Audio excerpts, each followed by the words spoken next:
నేడు టీపీసీసీ కార్యవర్గ సమావేశం జరగనుంది. ప్రజాభవన్లో మధ్యాహ్నం 2 గంటలకి ముఖ్యమంత్రి పీసీసీ చీఫ్ రేవంత్ రెడ్డి అధ్యక్షతన ఈ సమావేశం జరగనుంది. ప్రభుత్వం ఏర్పాటైన తర్వాత నిర్వహిస్తున్న తొలి సమావేశం కావడంతో ఆసక్తికరంగా మారింది. ఎమ్మెల్యేలు, ఎమ్మెల్సీలు, ఎంపీలు, పార్టీ జనరల్ సెక్రటరీలు దీనికి హాజరు కానున్నారు. పార్టీ కార్యక్రమాలపై టీపీసీసీ చర్చించనుంది. ప్రభుత్వ కార్యక్రమాలని ప్రజల్లోకి తీసుకువెళ్లడంపై ఈ సమావేశంలో చర్చించనున్నట్లు తెలుస్తోంది.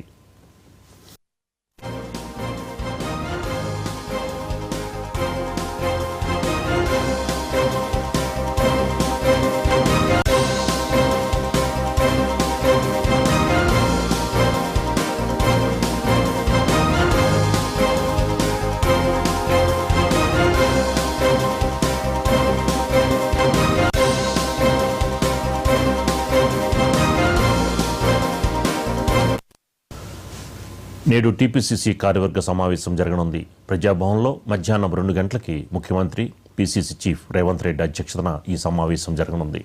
దీనిపై మరింత సమాచారం మా కరెస్పాండెంట్ సందీప్ అందిస్తారు. సందీప్. రాజు, ఈ రోజు ముఖ్యమంత్రి సీఎం రేవంత్ రెడ్డి అధ్యక్షతన ప్రజాభవన్లో టీపీసీసీ రాష్ట్ర కార్యవర్గ సమావేశం కానుంది. ముఖ్యంగా రేపు తొలి విడత రాష్ట్రంలో రైతు రుణమాఫీకి సంబంధించి కూడా ఈ సమావేశంలో కూడా చర్చించనున్నారు. ముఖ్యంగా రేపటి నుండి ఏదైతే రుణమాఫీకి సంబంధించి ప్రతి మండలాలకు సంబంధించి కూడా ప్రజా వేదికల్లో ఏదైతే రైతు వేదికల్లో కూడా పెద్ద ఎత్తున కూడా సంబరాలు నిర్వహించుకోవాలి.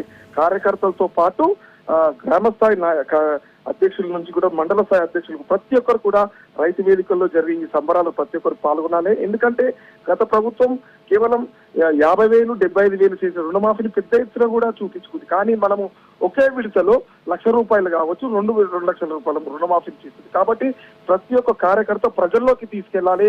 ఈ ప్రజా ప్రభుత్వం చేసిన సంక్షేమ పథకాలు ప్రజల కోసం చేస్తున్నది అన్న విధంగా కూడా తెలియజేయాలి. ముఖ్యంగా రైతుల చేత కూడా సంబరాలు జరిపించే విధంగా కూడా ప్లాన్ చేసుకోవాలని సంబంధించి కూడా ఈ రోజు ఎమ్మెల్యేలు, మంత్రులు, ఎమ్మెల్సీస్ తో పాటు ప్రజాప్రతినిధులు అలాగే టీసీసీ అధ్యక్షులు కూడా ముఖ్యమంత్రి రాష్ట్ర కార్యవర్గ సమావేశంలో పాల్గొన్నారు.